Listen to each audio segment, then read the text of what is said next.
How are you? I'm doing good, thanks. How are things going? Excellent. Good. A lot of work, but things are going very well. Thank you. Yeah. New album already coming out June 17th. I heard you were working on this for about the past year. Is that accurate? Yeah, actually, so we started right after Amends came out, and we worked on it basically all through 2021 and finished it towards the end of 2021. Which was probably nice for so many different reasons, but mainly to keep you busy during these crazy times. Not that you have a hard time staying busy. Yeah, I was going to say I'm pretty busy anyways, but this just felt good to be able to get this thing to completion, and the more we worked on it, the more we loved it, and we're proud of what we were doing. So we couldn't wait to actually get into the hard studio and knock it out. So that's awesome. It was a great feeling. Oh, I bet. And I don't know if you remember last time we talked, I was super emotional, and I thought, okay, I think I'm going to be okay this time around, which I'm sure you appreciate. No worries. But it is a very different feeling album as well. It seems like it's more just the, like he's still here, like just a natural pureness of him, without like the strong emotional, link to it, if that makes any sense. I think in the ways that this album differs is that when you compare it to Amends had a much more somber, sad, emotional context. Mm-hmm. And it took you on a little bit more of an emotional roller coaster, per se. This one feels a lot more like a celebration. Mm-hmm. Feels a lot more powerful as far as like anthem tunes are concerned. It feels like there's a lot of rock anthems on this song. Mm-hmm. And it's a hard-hitting rock album as opposed to the last one's a little bit slower. It's got a little bit more of emotional content. This one makes you want to jump up and, throw your fist in the air. And for us, it felt like a giant celebration of our friend. Yeah, I think it's delivered very well that way too, and I agree with both of those sentiments attached to the albums.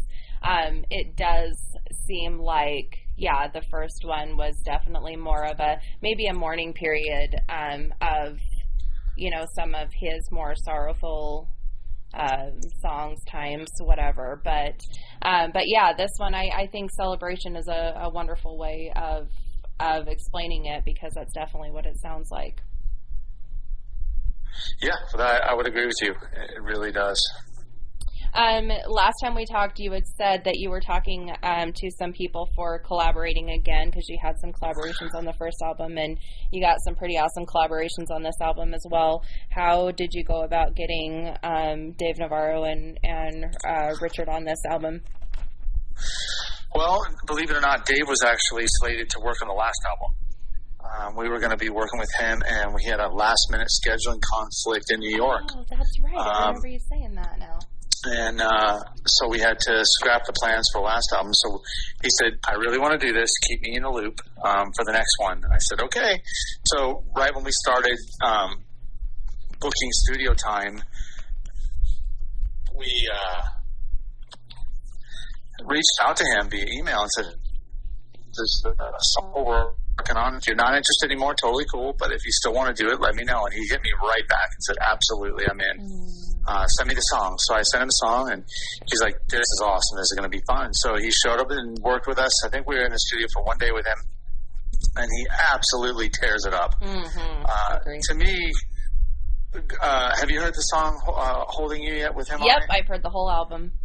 Yeah, so for me, when I go back to great guitar players and great solos in particular, the way I put the value of greatness on it is if they can create this secondary vocal melody with their guitar. Mm-hmm. And you think of a song, to put it in real easy terms, you think of Sweet Child of Mine. Almost every person you know that loves that song will try to vocalize or mouth the guitar solo when it comes up, right? We all know the guitar solo by heart as if it was a secondary chorus line.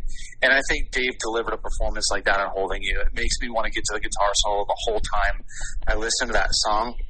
It's very difficult to do. A lot of guitar players just go through the motions. They try to find what works within the scales and then work around it. He actually worked around the melody and tried to create an alternate melody, and that to me is what makes guitar solos special. And he was a lot of fun to work with. He was super humble, really into the music, and he really loved Chester. You know, I met him way back when they played in a little band called Camp Freddy. Chester was in a lot of projects that a lot of people didn't know about. Mm-hmm. And they didn't get a chance to record, so we got to get that together for him. And then Richard Patrick was introduced to us through the engineer on the album. His name is Brian Virtue, and he said, "Hey, I think Richard might be interested in collaborating on one of these songs." And SJ and I had written a chorus for a song called "Believe Me," where the old version really didn't have a chorus. It kind of had these two guitar solos. And the way we restructured the song, we wanted a chorus. So we wrote a chorus for it. Richard came in and literally knocked it out in 1 or 2 takes, and it was awesome. And he's like, "Well, hey, I want to play with it for a week." So we let him take it for a week, and when he brought it back, we're like, "Nope, the first 2 takes you did are the ones. Those are awesome." And I absolutely love what he did on that song. Very emotional, really different for the band, and it kicks ass. I love that song. Yeah, it's really a good collaboration. His vocals are already obviously well known with Filter, but just collaborate really well with Chester's. So obviously, with that song, you already had that song picked for him. Now with Holding You, did you have that song already picked for Dave or? Oh yeah. Okay. Yep, cool. Out of the gate. And the reason we picked that song was because there's several bands that Chester was really influenced, or in the early days, especially around the time we recorded his vocals for that. He was really into Jane's Addiction. He idolized Perry Farrell. He of course idolized Scott Weiland and Stone Temple Pilots, and then of course Depeche Mode. Those were his big 3, and I'll have to throw Alice in Chains in there for the big 4. But so to get Dave to collaborate on a song, I picked the track that I thought you really hear the Perry Farrell influence on in Chester's voice, and that's where it came from. And even Dave, when I explained it to him, he's like, "Dude, this is the perfect song for this." So it was great. I absolutely love what he did. Him and Kristen working together in the studio just created some guitar magic, you know? That's awesome. It's actually my favorite one, I think, on the album, even though I've really enjoyed every single one for different reasons. That one is just, a little bit extra unique. With the way that Chester, I'm trying to even figure out how to explain what he does. Like, he does, takes it down and kind of speaks through those parts. Was just very, very unique and very different from anything I feel like I'd ever heard. Awesome. Well, I love that, because I love that song too. Yeah, lots of amazing songs on here with some really cool messages. So Whole is you have his daughters in the beginning of, which it's so heartwarming but heartbreaking all at the same time. But it's such a cool beginning of a song. It's such a mixed feeling, but in a good way, you know. It's a beautiful start. I think it's wonderful that you included them. I know his son was on the last one, so I think it's really neat that you've included the family as a part of, that's part of his legacy. You know, there's a lot of times where he got to have the kids down in the studio with him when they were doing LP stuff and even some Stone Temple Pilots sessions, but I don't think he ever got to record with the kids. So for us, you know, how do you try to give something back to your friend after they're gone? And this is really the only thing we could think of. Maybe, you know, we could build a statue. We've you know, had some murals done of him. We're always trying to be considerate of how we can continue to pay homage to his legacy. And this is one of the things we could do on a very personal level and give back to him and let his children connect with him through music. And when we brought them in, what we did was we took Chester's very first line in the song, and we created a nursery rhyme out of it. And we had the girls write the lyrics out. We spent a full day in the studio with them as well, and we had them write the lyrics and kind of understand what their dad was trying to say. And then of course we ran through it a few times, and then they got to sing in the breakdown chorus with him as well. So they actually sing in the song, and then they do the intro. Oh, that's right. I think it turned out really cool. And that's probably one of the heaviest songs on the album, which is an odd way to put two little girls, but they fit really nicely. It does. It really does. And what an amazing thing to do for them as well. You know, I know they're still young and maybe don't get the whole full capacity of it quite yet, but what a wonderful thing for them to, you know, be able to grow and understand more and love, you know, in different, I'm sure at different levels at you know, each age, each time. You know, they're just the sweet little girls, and you know, there was something we could try to do to make something better. You know, make a bad situation a little bit better, and so we did our best. Yeah, I think it's really beautiful that you guys did that.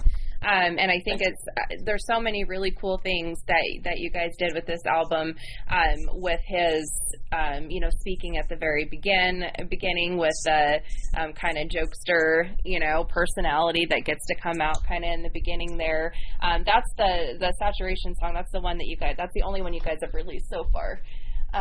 Correct. And you know what, to me, is when he's saying that, even though he's being a little tongue-in-cheek when he says it, there's some magic to it, because he was the king. You know, he was the king. In the last 20 years, there's not been a better singer in rock and roll, in my opinion. You know, and if you take it back to the Grady's era, 25 years. But he really was at the top.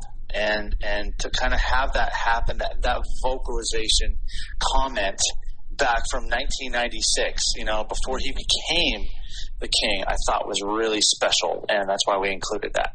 Yeah, I think it's a wonderful way to start the album, and you know, I continually see people's responses to what you guys are doing, and you can just see how many people are affected and appreciate what you guys are doing with bringing, you know, this kind of him back to life for them, and being able to hear things that they maybe have not had a chance to hear before.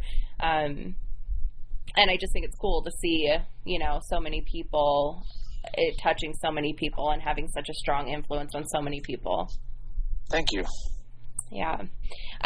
So with that one, you released the theatrical video, but then you turned around and released the lyrical video. How important is it to you guys to have Chester's lyrics out there for people to, I mean, not that you can't understand him, but to be, you know, there's something different about listening and reading at the same time that really brings the meaning of something a little bit more deeper.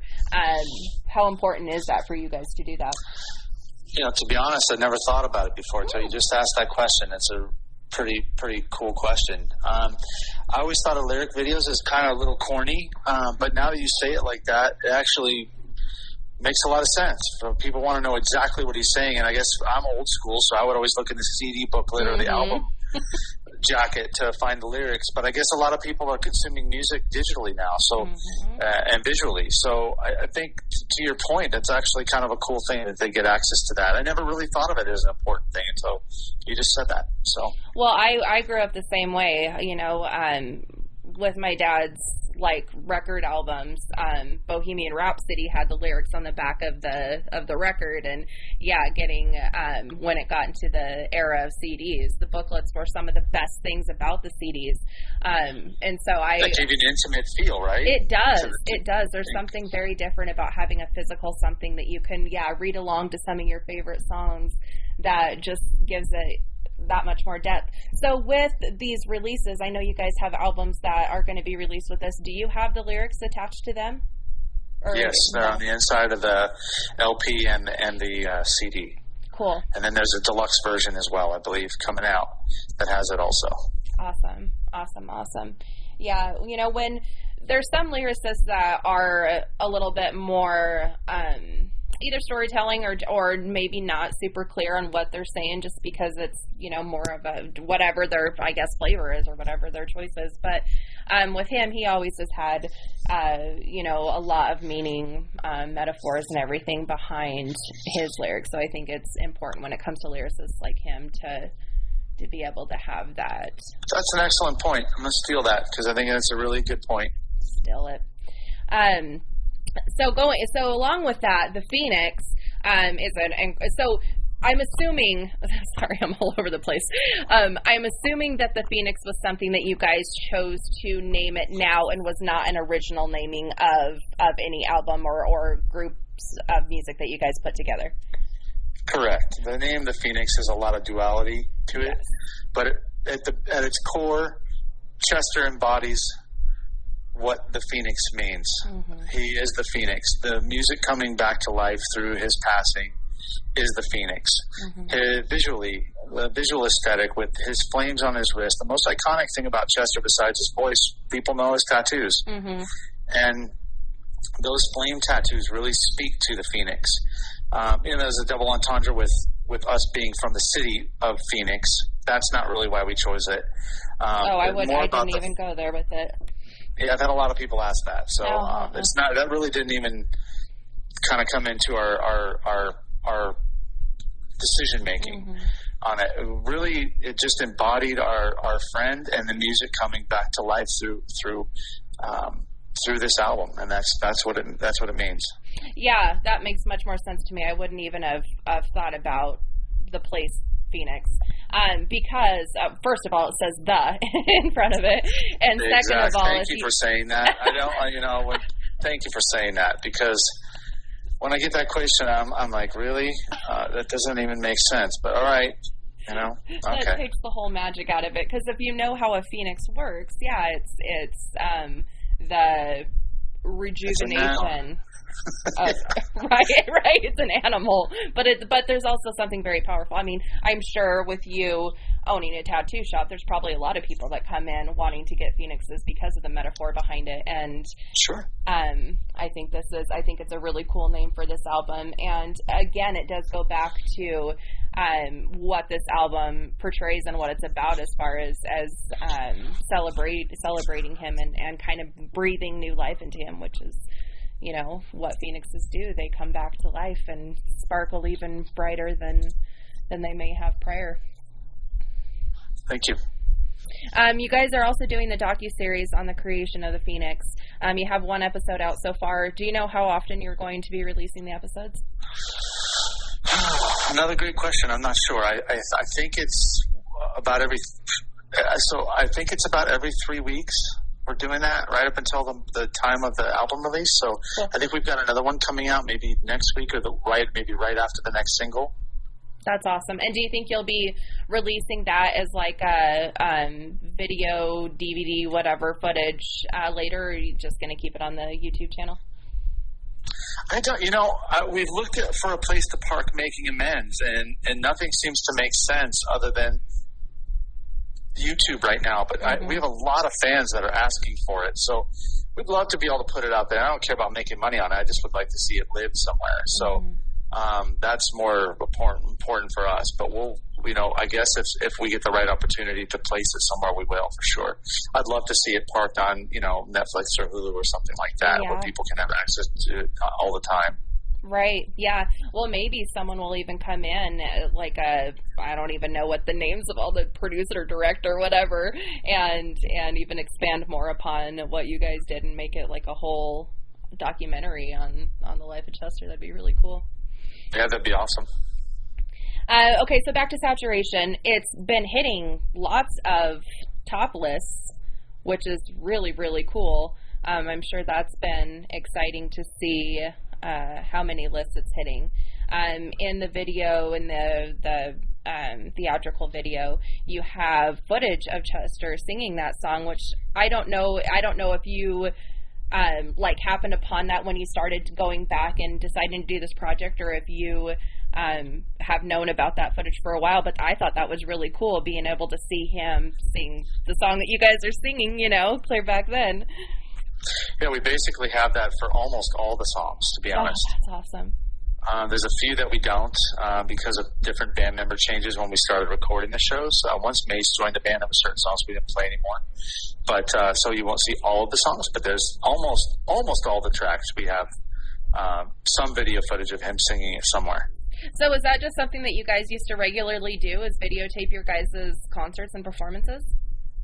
We had a lot of interest. So a lot of people don't realize. So we got kind of wiped off the map with when Linkin Park hit as big as they did. Their management and the record label literally pulled us off of everything. We got pulled off of all of the stores. They made us pull the CDs. They pulled, digital music was gone, just got ripped out. So we had 3 different record deals. The band was very, very successful regionally, and we would sell out 2,000-seat venues. We did very well. That's part of the reason why Chester was so seasoned when he went to Linkin Park. He didn't just become that guy. He was that guy by the time he got there. And anybody that says different just doesn't understand the history. So we would have a lot of films. Record labels would ask us, hey, will you film a show? Send it to us. So there was a lot of interaction that way. So I want to say we have 15, 20 shows that we actually have intact. That's awesome. I'll bet that's really cool to be able to go back through and re-experience and, have those memories that you actually get to have the visuals of as well. Not very many people are blessed with that. It lives in your head, and unfortunately sometimes over time that becomes a little tainted and dimmer. So what a cool thing for you guys to be able to have. Fun for me to watch the interactions between band members on the stage more than it is us playing the actual songs. I like to watch the banter and bullshit in between the songs. It's a lot of fun. That's cool. That's really cool. So we've talked about the Phoenix, we've talked about Chester's Tattoos, we talked about you owning your own tattoo shop. Do you have, because of knowing who you are and what you guys have been doing, do you have a lot of people come in wanting pieces like related to Chester, or do you yourself have a piece that is kind of in memory of your friends?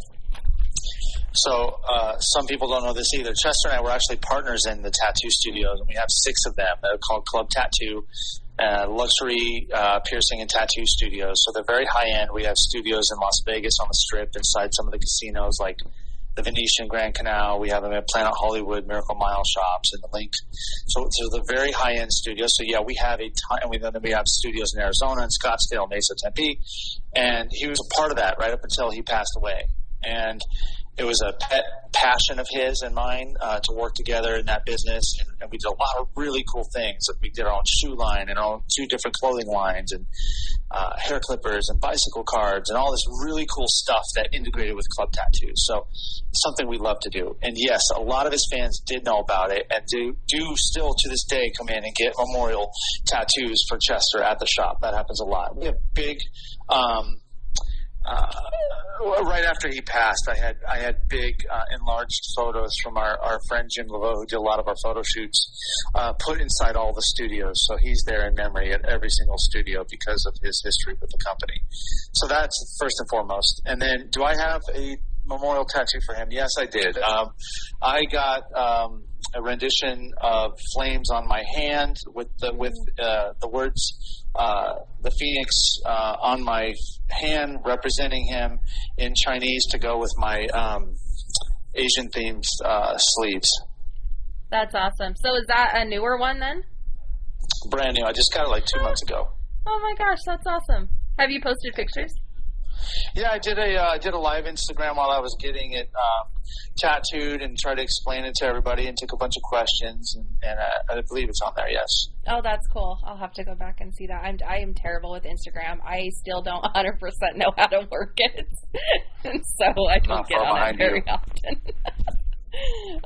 Which is really embarrassing to admit. And my sister-in-law is always trying to help me learn how to do it, and I'm like, I know it's not like that difficult of an app, but for some reason it's just not one that clicks with me or something. So then all these other ones that have come out, just like, forget it. I don't even. Oh, I know, me too. There's like 10 different platforms. Like, fuck, I don't have time for all this. Right? I don't have time to learn all these things. Okay, so why do you feel like right now is the time that you guys decided to, I mean, I guess not right now, it's been over the last couple of years, but is the time that you guys decided to go back and revisit Grey Daze and bring it back to life? Is there... we were working on it when Chester was alive, so... in 2016, he and I got together on the phone and decided to put the band back together, and we announced our first show was going to be in 2017. We were starting rehearsals with the band, and Chester was supposed to join us down in Phoenix 3 days after he actually passed away. So this was already in full swing. We already had many shows in progress being booked. We were already working with a producer named Sylvia Massey, who you might know, on re-recording some of the tracks. This was already in full motion while he was alive. So why did we pick it back up? Well, after he passed, 8 months or so went by, and I woke up one day and I just called the guys. I said, I want to finish the music. Let's finish it. And initially it was just going to be us funding it all and recording it and putting it out on our own, just so that we could complete what we started. And then, as we did more of that, about halfway through the process, we started getting record labels saying, "Hey, we want to be involved in this," and we ended up partnering with Tom Wally at Loma Vista Concord. That's awesome. Because he understood the project. He had done something. It's hard to even use the word similar, but something in similar with dealing with the whole Tupac thing after Tupac's passed. He's kind of had to curate that legacy and make sure that it was done the right way, and that he really understood it. He wasn't trying to sell, grade A's toothbrushes with Chester's face on them and stuff. He was like, no, this has to be done right. When I heard him speak, I really understood that not only did he actually have an affinity for Chester, when he was back at Warner Brothers working with them, but he understood the importance of curating what we were doing the correct way. Mm-hmm. Right. Not trying to make it into some marketing freak show, but doing the genuine and pureness of honoring him. Yeah, he's a businessman, so of course, the end goal of any business is to try to make money, but at the same time, he's like, not at the expense of the project. Mm-hmm. He's like, we're not going to cheapen what we're doing, and that to me meant a lot. Oh, definitely. I'm sure, especially for you guys and for everybody else. I mean, I think everybody else gets what you guys are doing too, and that's why it's been so appreciated, because it is such a genuine and sincere way about it, that it doesn't feel, I don't even know what the word would be. The fake is the only word that keeps coming to my head, but that's not the right word either. But yeah. Well, we've had some people, look, most people understand it and get it and actually love it. But there's been a couple of people on the outside taking cheap shots. They're like, oh, you guys are just trying to get rich and get money out of this, which is it's the most ignorant statement, because people don't realize I'm already wealthy. Right. I had more money than Chester when Chester passed away, and that's not a dig. That's just a statement of fact. And this is a waste of time if I was chasing this for money, because this is not a way to get rich. Music is a very, very slow, small trickle of money through the actual consumption of music. The only bands make money is touring and merchandise, and we're not doing that. So this would be an enormous failure if this was about money, which when I read that stuff, it used to really piss me off, and now I'm just like, you guys are just too ignorant to even understand what you're saying, because there is no money. At 0.003 cents a stream, at 100 million streams, you're at $300,000. Half that goes to the record label, then you divide by 6, then you pay taxes. Everyone gets like $10,000. It's a total waste of time. Yep. Yeah, and clearly those people don't understand, how the music world unfortunately works anymore. It is a very difficult, especially with, I don't know, I guess not so much with rock anymore, but the rock and metal scene seems to even more so not get the financial funding that it should. And this is something I'll say until the day that I die. It's so unfortunate, and this is, obviously doesn't really have to do with what you guys are doing, but it is so unfortunate that music that saves us and that helps all of us. I mean, it's a universal thing that everybody across the world can enjoy and appreciate. And as much as that is therapy for anybody and everybody, and just how much it does for people in general, more than anything, more than any medium, it's so unfortunate how poorly, it is being reciprocated financially, the artists don't get paid right. And then when the record labels collaborated with the streaming platforms, it was all over for the artists. They literally lost any bit of leverage they had once the record labels all agreed and got in bed with the extremely low amount of payment. When you look at what it takes to actually sell a record of stream, so versus selling a record compared to the amount of streams it takes to sell a record, the way they put the equivalent into your royalties, it's and don't quote me on this because I'm going to have the number wrong, but it's something like 10,000 streams for each song. So it's like you have to do like 1 million streams to sell. Maybe it's 100,000 streams for a record. I've never listened to any record 100,000 times ever in my life. Right. So it just makes no sense. But look, to that point, it's not why we're in this. But I do feel bad for our friends that are in bands that are doing this for full-time gigs, like our buddies in Korn or Breaking Benjamin or Bush. I mean, those guys, they have to work their asses off just to make a living. Yep. Yep, and that's not how it used to be. It's very important.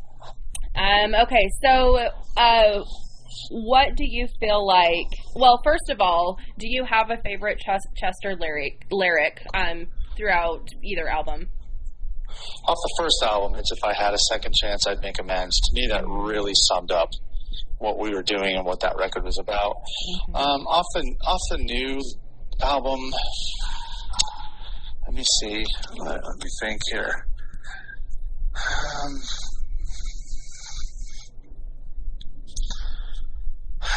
Nothing's coming to mind, but there's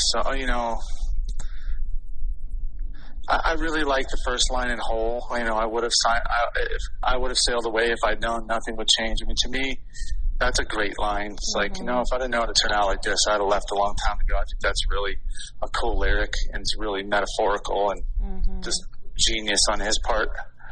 I really like the Starting to Fly lyrics too. I feel like those are almost him kind of still speaking, from where he's at now.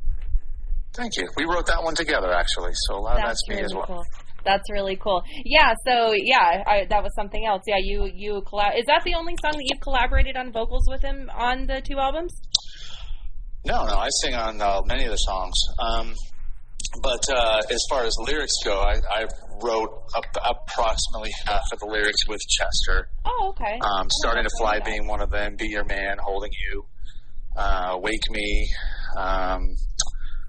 let's see, he did Saturation and Whole by himself. He did Spin by himself. What am I missing? Believe Me. I wrote the lyrics for the chorus, Believe Me. I'm trying to think. What am I missing? What songs am I missing? Anything. That's Spin, a cover. Drag. Spin he wrote himself. Drag he wrote himself as well. I guess I wrote more on the. So I guess I wrote about 40% on this album, and then probably 50 or a little more lyrics on the last album. So Moist Sky is a song that I wrote with Chester. What's in the Eye is a song I wrote with Chester, and I talk a lot about that in a lot of previous interviews where I would bring something and he would just take it and literally change 1 or 2 things and make it so much cooler than what I had intended. Gosh dang it. Yeah. That's really cool. I don't think I knew that you collaborated with a lot of the lyrical content before. Yeah, I love to write lyrics with him. That's really cool. One of my favorite things. Yeah, I really like the lyrics in that one. The Open Your Eyes, Look to the Sky, Grab Your Wings and Start to Fly. I think it's just a really cool. And then I've got my wings and I'm starting to fly. I just think it's really, really cool lyrics. And you guys did an incredible job with that one. Thank you very much. For sure. Okay, and I'm taking up a lot of your time, so I'll try to wrap it up here. Why do you think, outside of the obvious, just with the world and everything the way that it's been lately, I feel like music is so much more, it's always been important, but it's so much more important nowadays just to kind of keep us afloat and keep our head above water with all the stress that's been going on the past couple years, or past few years. How do you feel like this album can help or can kind of uplift everybody during these times? I worded that really weird, but I understand the meaning. So I think this album in particular has got a lot of uplifting, hopeful songs. Starting to Fly in particular, you just mentioned, is a song about coming into your own and taking off into your own world and making it yours. Embracing that growth, embracing what you can do. How high can we go? How great can we become? Mm-hmm. That's what that song's about, and I think a lot of people are going to resonate with that message. Mm-hmm. Yep, I agree. And then hope is a powerful thing. For sure.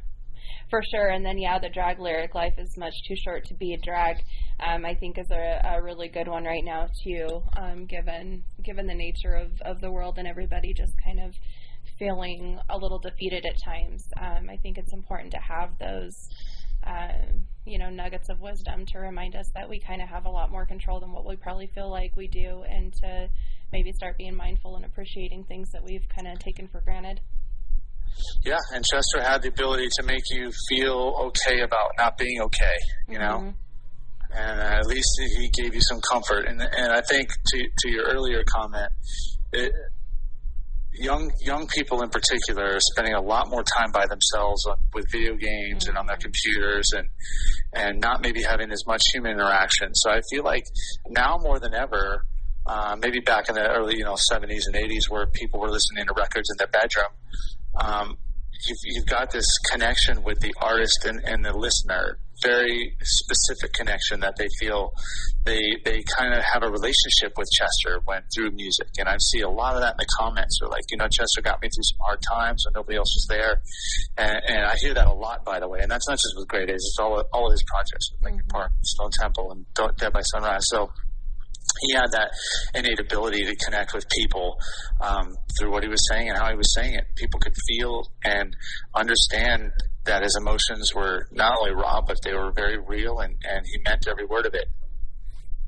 Yeah, I agree. And again, back to that, very sincere. You can tell with with vocalists, you can tell if they believe what they're singing about or not, or if they've lost that whatever they had originally written about, if they've lost that feeling or emotion behind it.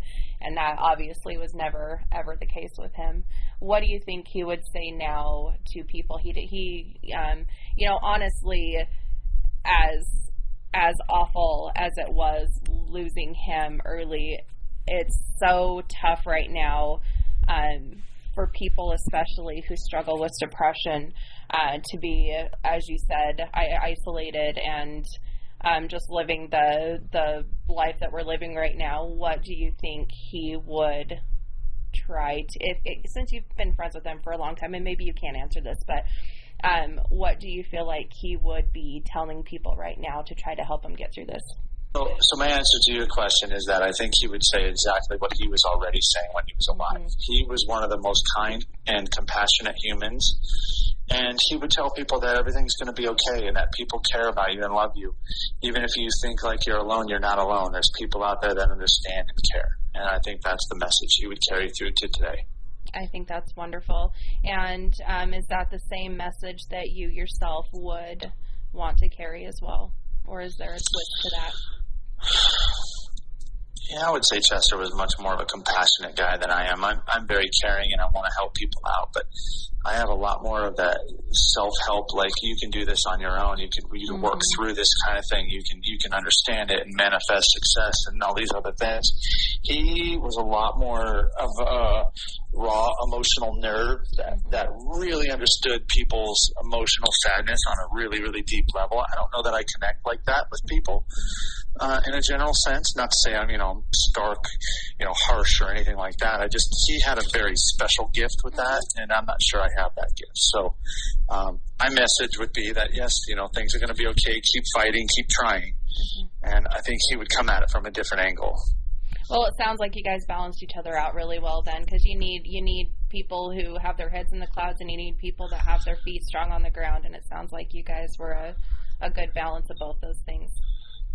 I think so. We had a great friendship, and he was one of those guys that always made me think, okay, maybe I can look at this a little bit differently. He's one of those guys that made you want to be a better person when you saw how he acted to other people. That's amazing. That's amazing. What a beautiful thing to have been able to share with him. And, you know, as always, I'm always going to tell you I'm so sorry that you lost your friend, but I think you're doing some really amazing, wonderful, beautiful things with his legacy, and I appreciate it. I appreciate that. Thank you. For sure. I hope you have a really good rest of your day. Thank you for, once again, letting me take so much of your time. I was excited to chat with you again, minus the tears. Wow. I appreciate it very much. Thank you, and I hope you have fun at the movie. Thank you. Have a great day. Take care. Bye-bye. Bye-bye.